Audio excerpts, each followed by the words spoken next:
Hi, welcome to Rivetea, or welcome back if you have been here before. I am so excited to be recapping season 2 of Love and Marriage DC. So we're going to get going with episode 1. It's called Changing of the Guard. Let's get straight into it. So right off the bat, the producers were extremely messy about Chris and Monique Samuels. They did a whole montage about their time on the show on season 1, and they even included some of the articles from the blogs about their rumored divorce. And I don't know, I feel like they were trying to make up for it by including their little social media video that the Samuels did to dispel the rumors. I don't know though, there was a lot of focus on a couple that isn't coming back for season 2. I don't know how I feel about it. It's a little bit messy. So after the whole Samuel section of the beginning of the episode, we start with Quick, who is on the air, and his co-host starts talking about the divorce rumors. Chris hasn't talked to Quick about it, but Quick was great at turning the conversation into a positive one by saying, you know what, ups and downs happen all the time in marriages, and he doesn't believe these rumors. Ashley and Erana are officially friends, guys. They're not getting to know each other. They're not acquaintances. No, they are friends. I'm so proud of Ashley. Look at all this growth. Erana tells Ashley that the Samuels are apparently living in separate homes.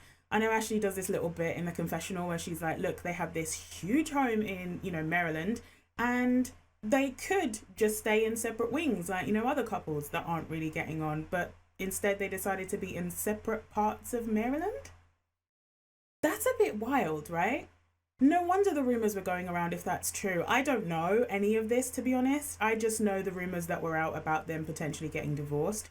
But I didn't know they were living in separate homes. I can see why the rumor mill was going. So now we're finding out, about what the Silvas have been up to since season 1's reunion. And Ashley confirms that Quick is working more than ever before. He did take a break in the summer, but he's right back at it. I want to know what happened to out vacationing everybody, Quick. You were so about that last season. Jamie visits Quick in the studio and talks about being retired at 49. It turns out that he worked in the police force, and Quick never knew that in the 25 years that he's known Jamie. Now, I understand keeping it quiet, as Jamie later said in the confessional, but there's a difference between quiet and secret. 25 years and Quick had no clue. The Tylers are throwing a go-away party for their son Jason. We love Jason as he gets ready to go off to Doors. He's going to be getting his own apartment and get some of that much desired freedom. He was talking about that all season 1. He is trying to get out of the Tylers' home. Jamie and Lil Jamie aren't talking again. A few months after reunion, apparently things went really bad. So Lil Jamie doesn't have a job, and Jamie tried to set him up with one, but they did a background check and denied him. It turns out that Lil Jamie got 2 years probation on that charge that he was up for last season. Thank God. But he did get a speeding ticket recently, and he asked his dad Jamie to pay for it. When Jamie refused, rightly, Lil Jamie got mad. Now, I just want to point out that Lil Jamie is 26 years old. This is a 26-year-old man asking his dad to pay a speeding ticket for him, and now is not talking to the entire family once Jamie said no. So apparently Lil Jamie told his parents that, they're not holding him down, but his girlfriend is, which Erana also took offense to. Erana is sick of being in the middle and just wants everyone to get along. We have a new couple! Clifton and Joi met on Ready to Love, and Clifton is an entrepreneur with a beard oil company, and Joi is a singer. Clifton and Joi are moving into a new home. Now, some of the scenes that follow were a bit weird for me. Like, they're wildly inappropriate on screen, like mimicking having intercourse and relations all over the place. Like, do you not know there's a camera there? There are people, there's a whole crew, I imagine, in your home right now. Why do new cast members always feel the need to just do the most whenever they go onto a show? Like, you don't have to do all of that. We believe you. You're interesting. Clifton has 2 sons by 2 different mothers, and Joi has no kids. So Clifton wants to know how she feels about being a bonus mum. Joi is excited about it, and she knew that they were a package deal. The couple, of course, will be going to Jason's going away party. because they're the new cast members and that's the first event of the show. Angela, Ashley's ex-live-in nanny, is now Ashley's assistant.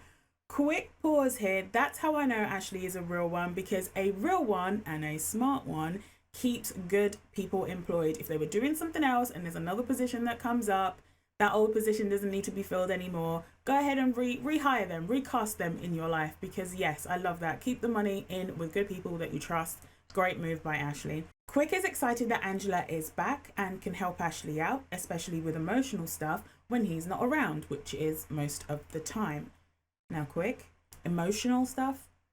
Really? I don't like that he is palming off his responsibilities to Ashley's assistant. I don't care how close they are. I don't care if she's a friend of the family. The emotional stuff is supposed to come from you, her husband, you know, who Ashley married. Ashley did not marry Angela, Quick. The Silvas get to squabbling about Ashley waking their son Antonio up in the morning for school, because Quick thinks that he should be waking himself up at 14. Ashley, on the other hand, doesn't want her kids feeling, for lack of a better word, abandoned. That's kind of what she was alluding to, because that's how she felt when she was growing up. Quick says they have to let their kids grow up, but Ashley explains in her confessional that Quick is feeling like Ashley is babying Antonio because Quick's mother died when he was 10, so he doesn't really recognize it as mothering since he didn't have that from such a young age. Quick thinks you stop being a child when you're a teenager, apparently. He keeps going on about the fact that he's 14, he's not a child. Quick, 14 is still a child. Ashley thinks that Quick maybe is worried about coddling because of the issues that Jamie is currently having with little Jamie. But Quick says, no. Lil Jamie was a bad kid that was entitled. That's not Antonio. He's a good kid that's getting spoiled. Oof. Not Quick coming for Lil Jamie. I mean, Ashley does say that Lil Jamie was locked up at 15 for burglary, so maybe Quick has a point. Quick wants to catch it now before Antonio grows up to be a 26-year-old entitled kid. But Ashley basically says in her confessional that, you know, she'll be ignoring all of that because she's the one at home doing most of the raising of the kids anyway. I'm actually not mad at that at all. As guests arrive at Jason's going away party, Erana talks about how she's hoping that the Samuels can make it. Spoiler alert, they won't. They couldn't agree on the filming contract. Jason walks into a full room and is hyped and excited and joyful, and we love to see it. Clifton and Joi come along, and apparently they are friends with the Tylers, and Joi also hangs out with Ashley. That did make me wonder if they were going to be friends of the show until the whole issue with the Samuels happened, and now they kind of were promoted to castmates. The Tylers start talking about the issues with Lil Jamie and how Lil Jamie shuts down on all of them when he's the one messing up. Brittany, Jamie and Erana's oldest, thinks that her parents baby and coddle Lil Jamie and that Jamie's delivery is often the problem. When the Silvas arrive, there are more questions about where the Samuels are. Maybe they all just didn't talk to them. Maybe they really just had no idea that there was contract issues, because I guess the rest of us didn't find out until after everything was kind of wrapped filming wise. So if they haven't spoken to them, I guess they didn't know that. But it's just a bit like, where are the Samuels? Where's Monique? Where are the Samuels? It's just like, they're not here. The Tylers in their confessional talk about how important Jason is to the Samuels and that they expected even just Monique to show up for him by herself. He's obviously not as important to Monique as getting the check for the show right, apparently. Just my opinion. Maybe, no, do you know what? Maybe I'm being a little unfair. No, if it was me, I think I would have still showed up. Like, let's say it was me, I was supposed to be doing a show and I was supposed to be returning for the second season. Let's say the contracts weren't right, I wasn't in agreement with the producers, the production company, whoever. Sure, I wouldn't continue filming until I was happy, but if my friend's son, who I have an attachment with, was having a going away party for him, in this instance, the way they are for Jason, I think I would have still showed up to the party, even if it's just, you know, quick dip in, hug everybody, hug Jason, give him a gift. Hi, bye, get out. Yes, you would have still been on camera. Yes, you would have still been on the show. But I feel like you could have still showed up for them in some way. Maybe she did behind the scenes after, but that's probably what I would do. Jamie moves the conversation along at the party just to find out a little bit more about Clifton and Joi. And Joi announces that she'll be speaking at the Steve and Marjorie Harvey Foundation in Atlanta as part of the Ready to Love segment for single mothers. Ashley wants to know why they asked her to speak when she's not a mum. And even Alicia, Ashley's podcast co-host, says that's odd. Joi says it's a Ready to Love segment and they asked her to speak, and that being ready for love is for anyone. Here Alicia and Ashley are with the pertinent question, well, why do you have to speak to single mums about it? Joy's like, well, that's just the event. Yeah, I don't know how I feel about that. It's an odd one because it's like, I get where Joi is coming from in that anyone that's single, this can apply to anybody that's single, right? If you've had a success on something like Ready to Love and someone asks you to speak, it makes sense for you to go. If it's something geared towards a demographic that is not relatable to you, it's not something that you are part of, I may hesitate. I mean, I wouldn't do it.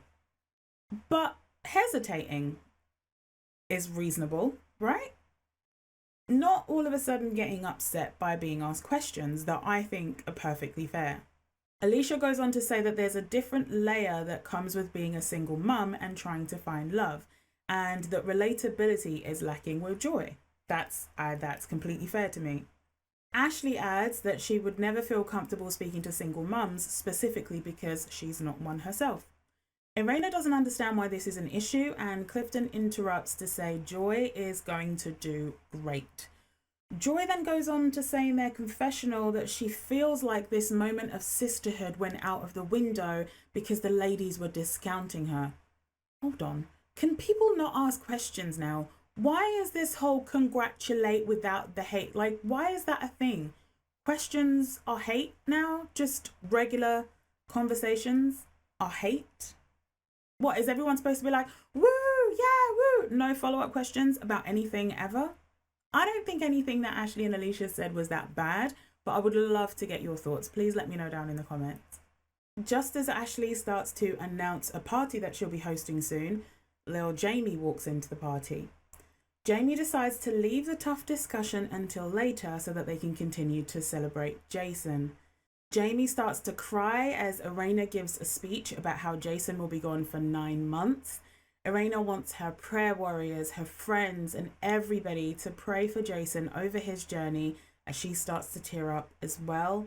Lil Jamie tells Jason not to make his past mistakes, that he's got him and that he loves him. Lil Jamie is happy for Jason to spread his wings. He's not sad like their parents are. Quick says he's rooting for Jason and is hopeful that Jamie can resolve the issues with Lil Jamie because he couldn't imagine not speaking to his own son even for a day. Yeah, because that's weird. It's not normal. A little later in the party, Jamie pulls Lil Jamie outside to talk to him and to address Lil Jamie's attitude in his texts. So the text that Jamie is specifically talking about reads, bruh, you just told... First of all, bruh, that's your dad? Like, I can't imagine speaking to my parent. Like, I can't speak to my mom like, hey, yo, sis. Hey, girl. What? No. Anyway, he says, bruh, you just told me a week ago that you was proud of me and love who I am becoming. Which one is it? Do you rock with me or now I'm the worst under the sun because of what I do? I'm lost, champ. You... What? I'm lost, champ. You be confusing. You have... Oh, okay. There should be some commas in here. Okay. I'm lost, champ. You be confusing. You have a weird way of showing love. I don't ask nobody for $1 in there, and y'all know I'm not working and don't offer to give me anything. This boy is entitled. My God, today. Lil Jamie says the ticket was the only money that he's ever asked for, but Jamie reminds him that he gives him $100 every Friday and has been doing so for the last 10 months. Now, I will say $100 isn't life-changing, But you don't have a job and your parents are giving you money weekly at the age of 26. Do you know how embarrassed I would have been to, even at 18, if my mum was giving me a weekly allowance? I was working from 15 and paying her rent, small amounts of rent that she never asked for, but anything I could afford just to feel like I was participating in the household. I'm not saying that's for everyone. I'm not saying that's for everyone, especially at the age of 15. But at 26 years old, you are living at home or staying at your girlfriend's. You don't have a job. Your parents are giving you a weekly allowance, and somehow you couldn't manage your money enough to raise $120 for a speeding ticket that you know you didn't even have to get if you had just been driving at the correct speed. The entire... I really, really liked Lil Jamie last season. I thought, yeah, he's had some ups and downs. He's done the wrong thing at times, but he's getting there. He's working towards it. This whole court case is looming over him, but he's got the support of his parents, the support of his girlfriend, and this is how he behaves towards his parents. I am mad for them. I am mad for Jamie and Erana. Lil Jamie just doesn't get it, right? Jamie is trying to explain all these things to him. It's like, it's just nothing's happening.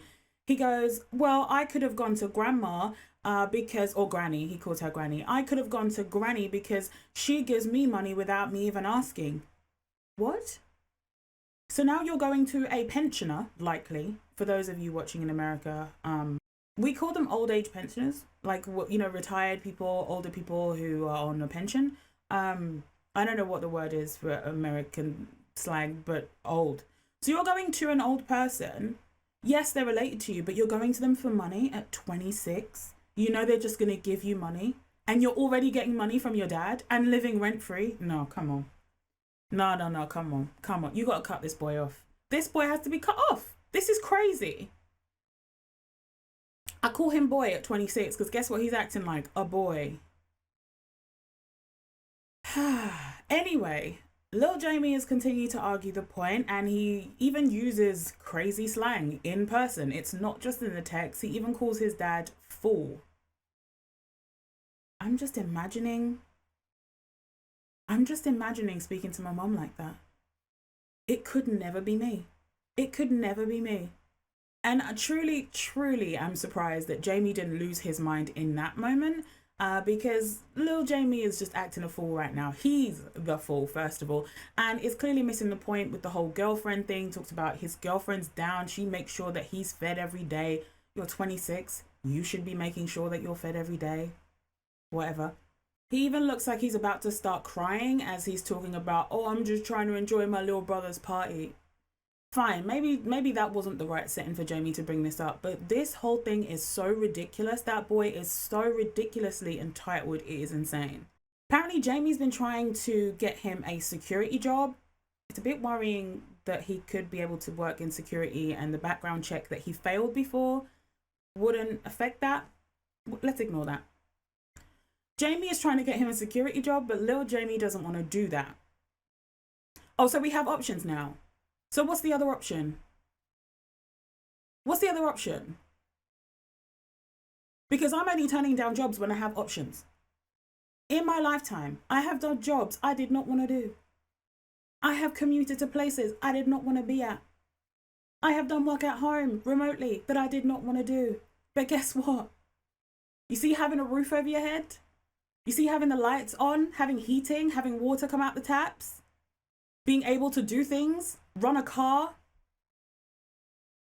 take your girlfriend out for a date,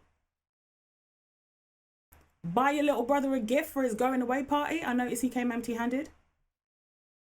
You see all these things?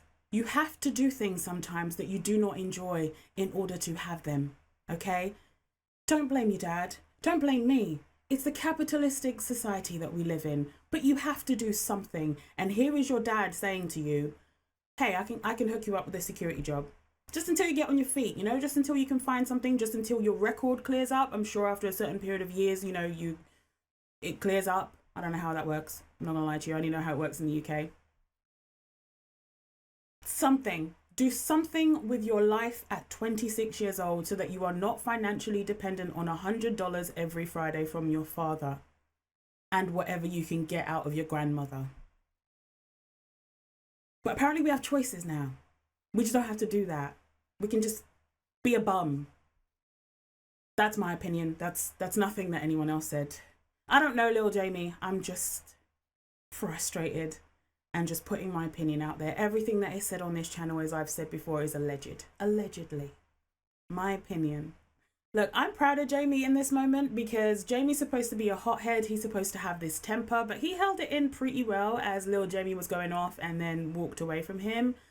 He ended up talking to Quick a little bit later, just flabbergasted at how entitled these kids are. I think really it looks like it's just Lil Jamie. I don't think the other kids are anything like this.